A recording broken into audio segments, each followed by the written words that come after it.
अस्सलाम वालेकुम दोस्तों। इस वक्त पाकिस्तान में जो ज़्यादा चीज़ों पर बहस हो रही है वो इमरान खान और अदलिया पर हो रही है। वजह आपके सामने है। पूरी कौम देख रही है कि बेंच फिक्सिंग के हवाले से ऑडियो सामने आ रही हैं। किरदार मशकूक हो रहे हैं। रही सही कसर फिक्सर जो कि बेंच को फिक्स करने वाले खुद एतराफ़ करके पूरी कर रहे हैं। मोहम्मद खान भट्टी बता रहा है कैसे बेंच फिक्सिंग होती है, कौन पैसे पकड़ता है। बजाय इस पर एक्शन लिया जाता, घर साफ किया जाता, चीफ जस्टिस साहब ने उल्टा धमकी दे दी है। आज इनके रिमार्क्स पढ़कर बता देता हूं कि चीफ जस्टिस साहब ने क्या कहा है।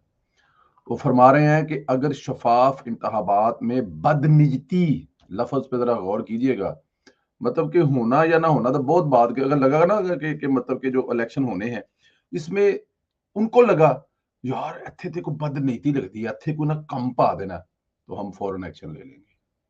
मतलब ये नहीं कि इलेक्शन हो गए और उसके बाद किसी ने क्लेम किया कि इलेक्शन में कोई धांधली हुई है तो फिर हम एक्शन लेंगे। ना ना ना ना ना, यहाँ पर ये कहा जा रहा है कि किसी ने अपने ज़हन में भी सोचा ना, या किसी ने इलेक्शन के बारे में मतलब कि बदनीति करने के बारे में भी सोचा, तो हम वहां पर भी एक्शन लेंगे। मतलब ये कि इलेक्शन हम खुद करवाएंगे।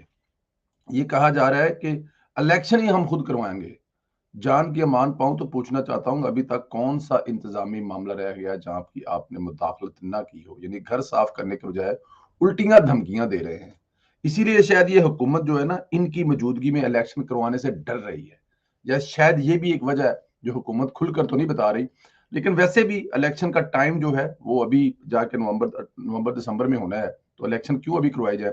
सिर्फ एक लाडले की फरमाइश पर इलेक्शन, मेरे ख्याल में ये मुनासिब नहीं है। पूरे का पूरा कानून तब्दील नहीं किया जा सकता कि जी एक लाडला जो है वो कह रहा है तो अब इलेक्शन करवा दे। जब वो खुद हुकूमत में था तो उसको कहा जाता था क्यों इलेक्शन करवा दे। ठीक है ना जी। और जहां तक पंजाब और केपीके की बात है तो बड़ी वाज़ह से उसमें चीजें हैं। एक तो उसके इलेक्शन अनाउंस हो चुके हुए कि फलां तारीख को इलेक्शन होने हैं, और अगर किसी वजह से नहीं होते, जो कि बहुत जेन्युइन वजूहात हैं दो चार, जो सबसे बड़ी वजह जो है वो मुआशी हालात, और दूसरी सबसे बड़ी वजह इस वक्त जो मुल्क में फिर दहशतगर्दी है। तो हो सकता है कि चीफ जस्टिस साहब को लगे कि ये बदनीति की वजह से ऐसा नहीं कर रहा है, तो इस पर भी वो एक्शन ले सकते हैं। लेकिन घर साफ नहीं करना। ऑडियो लीक्स पर चीफ जस्टिस साहब ने फरमाया है कि सुप्रीम कोर्ट आईनी उदारा है जिसे ऑडियो टेप्स के जरिए बदनाम किया जा रहा है। हम सब्र और दरगुजर से काम लेकर आईनी अदारे का तहफ़्फ़ुज़ करेंगे। आईनी अदारों को बदनाम करने वाली इन ऑडियो टेप्स की कोई अहमियत नहीं है। लो जी, इन्हों कहते ने चिट्टा कोरा जवाब, जाओ जो करना जे कर लो। तुसी सोशल मीडिया वाले और तुसी जेडे टीवियां दे बह के कहंदे हो जी कि ऑडियो टेप आ गई है, फलां जज को जो है वो काम करने से रोक देना चाहिए, और फलां जज को खुद खुद लफ्ज एक होता है गैरत, गैरत खा के काम करना बंद कर देना चाहिए। उन्होंने ठोक के जवाब दे दिया कि जनाब ना तो कोई गैरत वाली बात है और ना ही कोई ऐसी और बात है।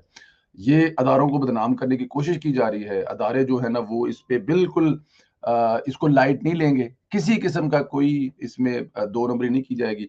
हम प्रेशर नहीं लेने वाले। अगर आप ये समझते हैं कि ऑडियो टेप्स हमारी निकाल लेंगे जिसमें आपको ये लगेगा कि हम किसी को धमकी दे रहे हैं, हम किसी को फेवर दे रहे हैं, हम किसी से पैसे पकड़े हैं, हम किसी का बंदा छोड़ रहे हैं, हम किसी के साथ दूसरे के साथ नाइंसाफी करके अपने फेवरेट या अपने घर के किसी जी के या अपने घर की किसी, समझ गया ना, कि फेवरेट लीडर को फेवर दे रहे हैं, तो उससे आप कहेंगे कि हमें कोई फर्क पड़ जाएगा या हम उससे घबरा जाएंगे। तो ऐसा नहीं होने वाला। मंजी आपकी ठोकनी है, ये आपने इंतजाम करना है कि आप हमें रोक सकते हैं तो रोक ले। हमने तो आप ये ऑडियो वाली जो मामले हैं, अच्छा कैसी मजे की बात है, बजाय के ऑडियो में जिन लोगों के नाम आ रहे हैं, जो लोग इस तरह की गुफ्तगू कर रहे हैं, जिन लोगों के बारे में कुछ कहा जा रहा है, मलक अब्दुल कयूम साहब इस दुनिया में नहीं रहे, उनकी ऑडियो जो है उस वक्त आज से कुछ 25-30 साल पहले जब लीक हुई ना, बेनजीर साहब के दौर में वो ऑडियो लीक हुई थी। तो वो ठीक 10-12 दिन के बाद रिजाइन कर गए थे जज से, चीफ जस्टिस के ओहदे से वो रिजाइन कर गए थे। मतलब आज से 25 साल पहले भी अगर कोई ऐसा मामला हुआ था तो कम से कम इतनी गैरत बाकी थी कि वो खुद रिजाइन कर गए थे। लेकिन आज ट्रकों के ट्रक भरकर अदालतों के बाहर खड़े हैं, कोई असर ही नहीं है। चार चार चार चार कनाल के बंगले तैयार हो रहे हैं, कोई असर नहीं है। दो दो बेटों पर इल्जाम है कि वो कमीशन पकड़ते हैं, कोई उनको पूछने वाला नहीं है। कहा जा रहा है कि कोई पेपर मंसूबे हैं जी, जो कागजों में मंसूबे अरबों रुपए के बनते हैं, जिनका जमीन पे ग्राउंड पे कोई तल्लक नहीं होता। उसको कहते ही मतलब किसी को खुश करने के लिए ट्रांसफर जो है वो जजों के बेटे कर रहे हैं, इसलिए क्योंकि जजों ने हुकूमत को फेवर देनी है और हुकूमत जजों के बेटों को अलाउ करी कि आप ट्रांसफर करें, अरबों करोड़ रुपए कमाए। लेकिन क्योंकि ये बड़ी मुकद्दस गांव का मामला है, इस पे किसी किस्म का कोई एक्शन इसलिए नहीं लिया जा सकता क्योंकि वो मालक हैं। असल मालक थोड़े से पीछे हट गए हैं कि यार अब हम लोगों ने मतलब कि जो गंद किया किया 70 साल में, हम लोग पीछे हट रहे हैं। अब उन असल मालकों के जो टाउट हुआ करते थे, जो उनको शेल्टर फराहम करते थे, वो कह रहे जी कि अब बदमाशी हम करेंगे, करना है जो कर लो। बड़े सख्त अल्फाज हैं, लेकिन कोई इस पे और दूसरी राय नहीं है। अब क्या करें, अब इधर अवाम सोच रहे थे कि शायद आज कल में नोटिस लिया जाएगा और मामला क्लियर कर देगा, और इधर उन्होंने कहा जनाब साढ़े लो चिट्टा कोरा जवाब है, जो करना जी जिथे जाके जोर लाना जे ला लो, असी कुछ नहीं करना। पार्लियामेंट का अहम तरीन मुश्तरका अजलास आज हो रहा है। अजलास से पहले पीडीएम जमातों का बड़ा अजलास हुआ था। तवील अजलास में अहम फैसले किए गए थे, जिनकी मंजूरी आज पार्लियामेंट से दी जाएगी। इससे पहले अस्करी क़यादत भी वज़ीर आज़म से मुलाकात हुई है। आज के इजलास में इंतखाबात पूरे मुल्क में एक साथ कराने पर मुतफ़क्का करारदाद मंजूर होगी, क्योंकि पाकिस्तान अलग अलग इंतखाबात का मुतहम्मिल नहीं हो सकता। अलग इंतखाबात का मतलब खाना जंगी का बायस बन सकते हैं। इसके ये बात बिल्कुल ठीक है। देखें, इमरान खान साहब ने किसी जगह पे नहीं टिकना। इमरान खान साहब ने अपनी अस्करी कुव्वत का मुजाहरा जमान पार्क में कर दिया। उन्होंने अपने दहशतगर्द जो उन्होंने पाले हुए थे, जिनको उन्होंने कुछ शेल्टर दिया हुआ था, जिनको उन्होंने रखा हुआ था, उन्होंने एक पुरअमन शहर लाहौर में लाकर साबित कर दिया कि अब वो कुछ सियासी जमात नहीं है। अब उन्होंने इक़्तिदार छीन कर लेना है। वो जो उनका ख्वाब था ना कि मैं इस्लामाबाद में वज़ीर-ए-आज़म हाउस पर जाऊँगा और गिरेबान से पकड़कर बाहर निकाल दूँगा और मूंछों से पकड़कर, अब उन्होंने उस पर अमल दरामद करना है। अगले लेवल में उनको पता है कि इलेक्शन वो जीत नहीं सकते और उनको जिताने वाले इस पोज़ीशन में नहीं है कि वो पूरा इलेक्शन उनको जिता दें, और जो कभी जिताया करते थे, अब वो उनकी साइड पर नहीं खड़े हैं। तो अब अगला एक ही काम रह गया कि इलेक्शन छीनना नहीं है। इलेक्शन छीनना नहीं, बल्कि इक़्तिदार छीनना है और इक़्तिदार पर कब्ज़ा करना है। जिस तरह वो जो एक जमात उठी थी ना स्वात से, तो वो इस्लामाबाद की तरफ चढ़ाई कर रहे थे कि हमने इस्लामाबाद पे कब्जा कर लेना। अब इसी तरह इमरान खान साहब ने जमान पार्क में ये जो एक्शन किया है ना हुकूमती अदारों के खिलाफ, गाड़ियां जलानियां और पेट्रोल बम, और ये उन्होंने साबित किया कि असली जमात है जनाब, हम कुछ भी कर सकते हैं और हम कुछ भी करेंगे। तो यहाँ पर अब जाहिर है खाना जंगी तो फिर डेफिनेट मुल्क में होगी।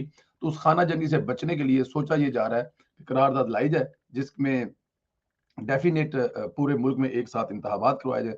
इसके अलावा पार्लियामेंट के मुश्तरका अजलास में मुल्क में राइज दो निज़ाम इंसाफ पर गुफ्तगू होगी। बहस की जाएगी कि इमरान खान को अदालतों से इतनी तेजी से रिलीफ कैसे मुयसर है। जो तासर पाया जा रहा है कि इमरान खान के लिए बेंच फिक्सिंग हो रही है, इस पर बहस होगी। मोहम्मद खान भट्टी के इंकशाफात और ऑडियो कॉल्स को भी बहस में लाया जाएगा। मुमकिन है पार्लियामेंट को बड़ा एक्शन ले ले। मैं समझता हूं कि इस वक्त ये एक्शन बहुत जरूरी है। अगर आज एक्शन ना लिया गया तो मामलात हुकूमत के हाथों से निकल जाएंगे। पार्लियामेंट के मुश्तरका अजलास में पीटीआई के तंजीमी रवैये पर भी बात होगी। हुकूमती रिट को चैलेंज करना, जमान पार्क में दहशत गर्दों का क्याम करना, अदालतों, पुलिस और रेंजर पर हमले, सब जेर बहस आएगा। हो सकता है पार्लियामेंट पीटीआई के खिलाफ किसी किस्म की कोई कोई एक्शन ले ले, कोई करारदाद मंजूर कर दे, ये भी एक हो सकता है। पार्लियामेंट के मुश्तरका इजलास से पहले इमरान खान के अमरीकी सहूलतकार बहुत परेशान नजर आ रहे हैं। ज़ल्मे खलीलजाद एक अमरीकी है। ये अमरीका का इराक, अफगानिस्तान और जनूबी एशिया के लिए नुमाइंदा खसूसी है। गुज़श्ता चंद दिनों से इसे इमरान खान की बहुत फिक्र सता रही है। मसूफ ने पार्लियामेंट के मुश्तरका इजलास से पहले कुछ ट्वीट्स किए हैं, वो भी आपने देखी हैं। ज़ल्मे कहता है कि लगता है हुकूमत इमरान खान को रियासत का अवलीन दुश्मन करार देने का फैसला किया हुआ है। ऐसे इकदाम पाकिस्तान के सियासी, मुआशी और सिक्योरिटी बहरान को गहरा कर देंगे।